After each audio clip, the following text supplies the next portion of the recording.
Hey people, it's good to see you. Look at this outstanding group. So nice to see you. Ria, everybody have a seat. Well, it's good to see you guys. As I've been reading all about all the outstanding work you guys have been doing. As you may have heard, Brian and I decided that we should collaborate and figure out how we can help the new generation of leaders get the kind of education that they want and also get exposed to the wider world as part of their education.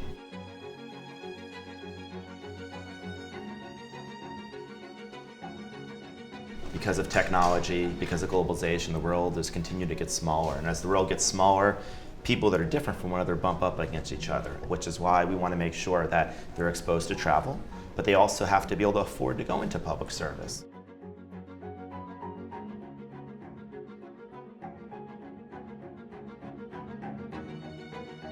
What we thought would be useful would be for us to actually talk about people who've already been through this journey so that you guys could tell us what are the barriers as young people to making that mark. I was a scholarship kid, so I depended on scholarships and I knew I couldn't really give that up. Now I get to leverage data and tech to support the students that look like me, low-income first-generation students of color. I know a lot of people who are living lives of necessity and survival, and that's all they know. So I think to even step outside of that for a minute to think about what your ideal world would look like is a privilege and is an opportunity. And I think that this is an example of how you can extend that privilege to people who have never gotten a chance to think about what would happen if the world was thinking about them. I would not have been able to pay tuition to gain my degree at the most prestigious journalism school in the whole country. So just really having that investment and knowing that someone sees something in you is powerful, and it can make the world of difference in like your next steps in life. Studying abroad changed my life completely, and I'm so happy that I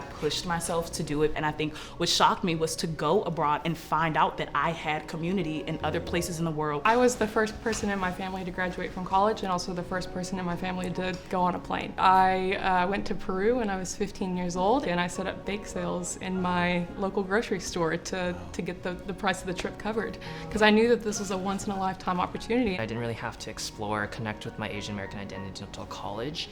And it was in Peru where, because of, global representation, people would come up to me and my other Asian American classmates and be like, Chinese, right? I think I realized how little thought I had put into the context of race and identity in the United States, because I really didn't have to.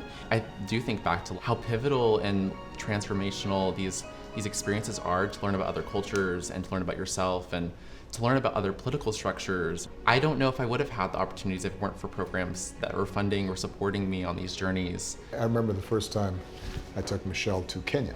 Yeah, after we'd been there for about 2-3 days and there's no indoor plumbing, I remember Michelle saying,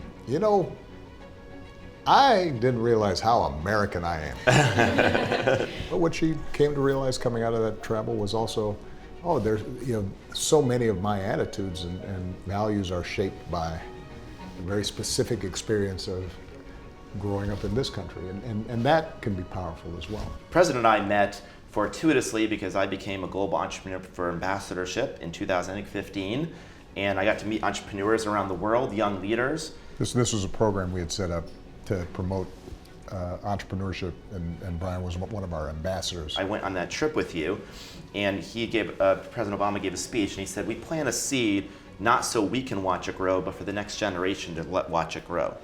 And I think that's kind of what this is for us. We're going to need bridge builders who recognize we're living in a global community, but we also acknowledge what makes every single community different so as to not make them homogenous. What travel does is it opens your mind to other possibilities. And if you want to make the world better, you have to be able to imagine what better looks like. And part of what we want to be able to do is to make sure that we are supporting the kinds of experiences that will lead people to be more connected and to create a community within the people who receive the scholarships so that they are staying in contact and working together. Fantastic.